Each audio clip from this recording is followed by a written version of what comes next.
Hi there guys, I hope you have had a good day. Now, Joseph Parker has put a video on his Instagram page of him throwing multiple hooks on a bag, and all he put in the caption was waiting for a contract to be signed.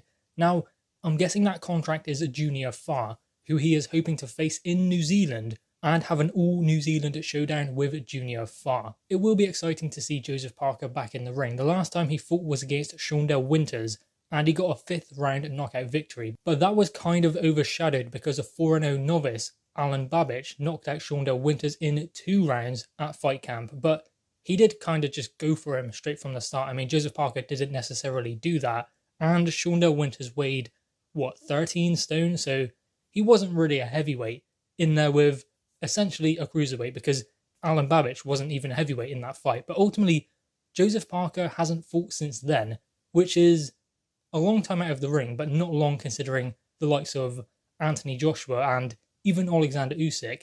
They've been out of the ring for nearly a year. So Joseph Parker has the opportunity to have a fight in New Zealand, which would be great for him because obviously he doesn't have to travel, and travel is kind of difficult at the moment. So ultimately, he can have a fight in New Zealand. That is being put together by Matchroom, and I would imagine Duco Events as well, which is run by Dave Higgins. So this fight is a genuine possibility. Joe Parker is ready, waiting for the contract to be signed.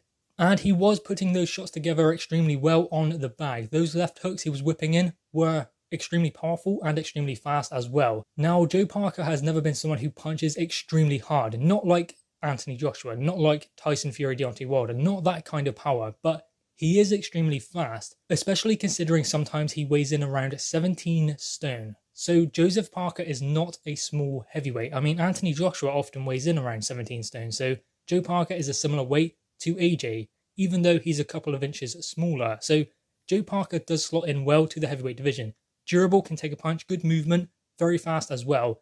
At times, maybe makes it a bit too difficult for himself when he could make it easier. The fights that really stand out for me are the Cojanu fights, obviously the Shawndell Winters, and even the Alex Leopai fights, where he's kind of not mediocre, because that's a bit disrespectful, but I mean, we know there's more in Joseph Parker, because when he does go up the levels, he can still stick it with the bigger guys and the better guys in the heavyweight division. So he does kind of adjust to the level that he is fighting at, and I think that ultimately, considering Joseph Parker doesn't have that kind of power, then he's not going to be knocking these guys out anyway. He's not going to be going through them like, say, Anthony Joshua or Tyson Fury, Deontay Wilder would do.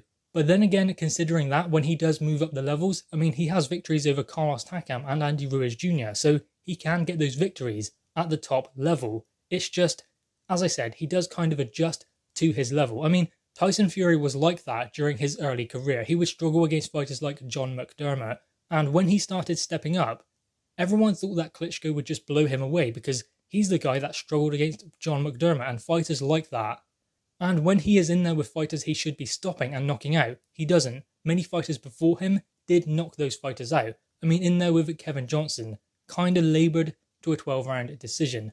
But the thing is, when he stepped up the levels, he was able to adjust his level to that. So when he went in there with Vladimir Klitschko, he was able to stick it with Vladimir Klitschko because he was learning the boxing fundamentals as he was progressing through his career. He was never going to be a big knockout puncher, not a big one-punch knockout puncher like Anthony Joshua or Deontay Wilder. He has started to implement that a lot more into his game plan, especially against Deontay Wilder in his last fight. But that was one fight, and he did kind of wear Deontay Wilder down. It wasn't just one big punch that stopped him.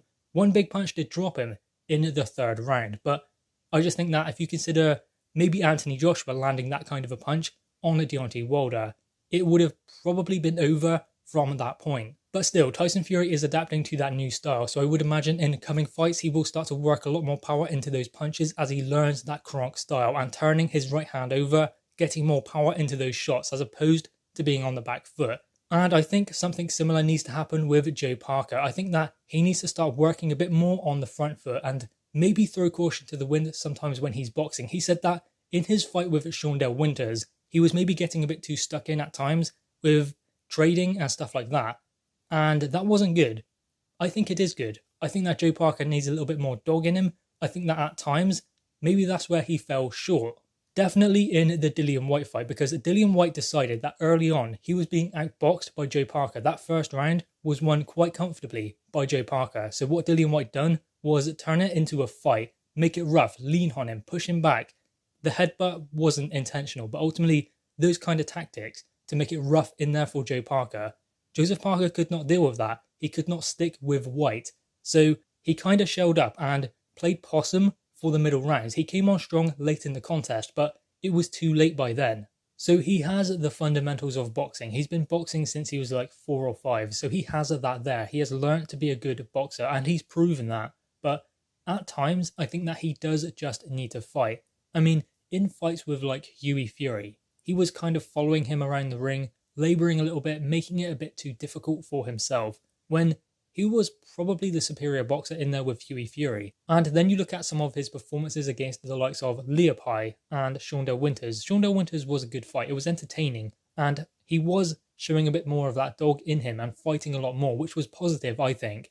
And then you go to the Dillian Whyte fights and the Andy Ruiz Jr. fights, and you see how far Joseph Parker can go. He's only 28, so he still has plenty of time to become a 2-time heavyweight world champion and still be in the big fights. I mean, a Ruiz rematch is a big fight. A fight with Dillian Whyte or Povetkin is a big fight. He's already had a fight with Anthony Joshua. And in that fight, Joe Parker got one thing fundamentally wrong. His game plan was to administer a double jab, come around to the side, create angles, and make it a very tricky night for Anthony Joshua. He didn't do that. He had one jab, and then he moved around to the side. His jab was out of range the whole night. Anthony Joshua was controlling him with his jab, meaning that Anthony Joshua has longer arms, the better reach. So Joe Parker was just out of range the whole night with his jab, and everything that Joe Parker planned to set up was going to come off of the jab, and he wasn't landing it. So in turn, what that meant for Joe Parker was he wasn't setting up his combinations, and his game plan wasn't working the way he wanted it to, because he was planning to have a double jab come around to the side and set up punches off of that. And he could not get his jab off, so he could not set up all of what followed, meaning Anthony Joshua was controlling him in their fight. But still, Joseph Parker still has had some great performances, and he still has a big part to play in the heavyweight division. Junior Farr next, it seems, in New Zealand, contract waiting to be signed. That is a good fight, entertaining and exciting. He certainly is putting in the work on the bag, getting ready and preparing for that Junior Farr fight, provided it does happen. Good fight, entertaining fight, and an all New Zealand showdown. Maybe after this, Joe Parker will start to climb the rankings within the governing bodies and maybe start looking for another world title opportunity. Maybe even a rematch with the likes of Andy Ruiz Jr. and Dillian Whyte. Maybe an Ortiz fight would be a good one for Joe Parker down the line. Guys, anyway, what are your thoughts on this? Make sure you leave your thoughts in the comments below, leave a thumbs up and subscribe if you are new. Thanks guys.